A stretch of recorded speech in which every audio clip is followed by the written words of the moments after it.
اما یبلغن عندک الکبر احدہما او کلاہما، اگر ان میں سے کوئی ایک یا دونوں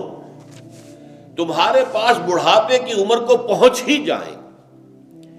اما یبلغن عندک تمہارے پاس پہنچ جائیں اگر ان میں سے احدہما ان میں سے کوئی ایک او کلاہما یا دونوں، تو اب دیکھیے احکام کیا ہیں بوڑھے والدین۔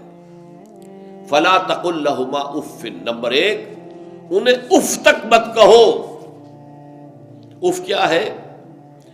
بڑی چھوٹی سی شے، کوئی حقارت آمیز شے، ناخن جو تراش دیے جاتے ہیں ان کو بھی اف کہتے ہیں۔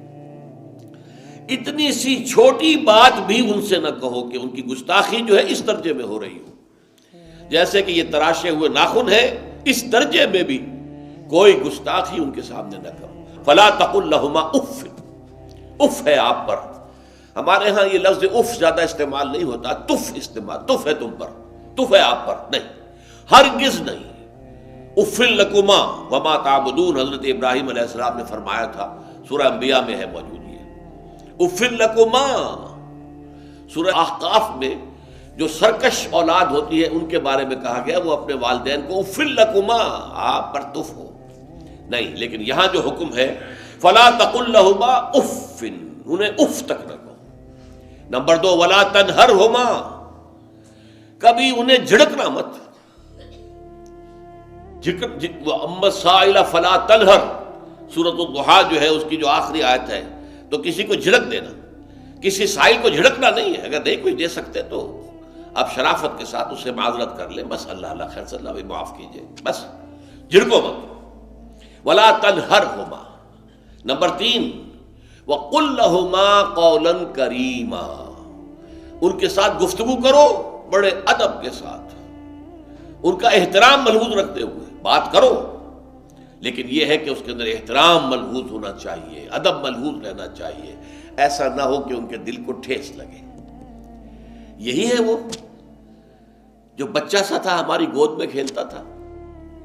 اس کی نجاستیں ہم صاف کرتے تھے، اس کو دودھ ہم پلاتے تھے، اس کو چلنا ہم نے انگلی پکڑ پکڑ کر، آج کل تو خیر اور بہت سی چیزیں ایجاد ہو گئی ہیں، واکرز ہیں اور کیا کیا ہے، لیکن پہلے کیا ہوتا تھا، والدین ہی انگلی پکڑ کر چلایا کرتے تھے اور چلانا سکھاتے تھے۔ آج یہ سینہ تان کر بات کر رہا ہے ہم سے، آج یہ اس طریقے سے جو ہے گستاخانہ انداز اس نے ہمارے سامنے اختیار کیا ہے، وہ دل کو ٹھیس لگے گی۔ میں نے اس سے پہلے بھی ایک مرتبہ آپ کو بتایا تھا کہ صرف دو چیزیں ایسی ہیں جن کو محبت اور تعظیم کے انداز میں دیکھنا بھی عبادت ہے، محض دیکھنا اور کچھ نہیں کر رہا۔ ایک خانہ کعبہ، محبت بھرے انداز میں آپ بیٹھے ہوئے، صرف نہ آپ طواف کر رہے ہیں، طواف کریں گے تو اور ثواب ہوگا، آپ بیٹھے ہیں صرف اور دیکھ رہے ہیں، اور اس کے اندر احترام ہے، تعظیم ہے۔ اللہم زد بیتک ھذا تشریفا و تکریما و تعظیما۔ آج کل جو لوگ،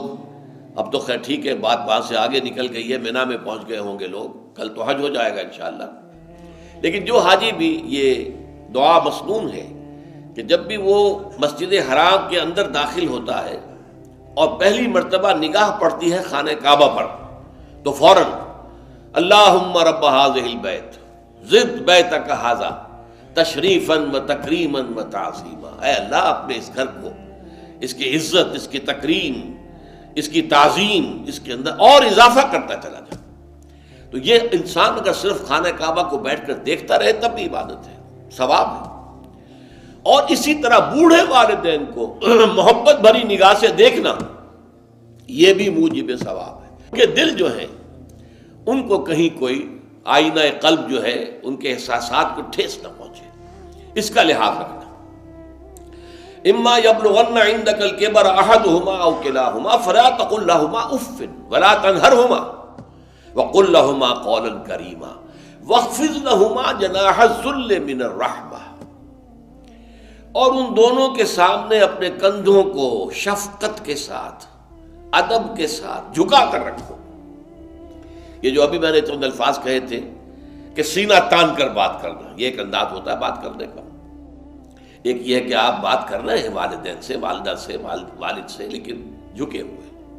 کندھے جھکائے ہوئے۔ اب یہ بھی دو ہی باتیں ہیں یا والدین کے سامنے کندھے جھکانے ہیں، یا پھر حضور سے کہا گیا ہے اے نبی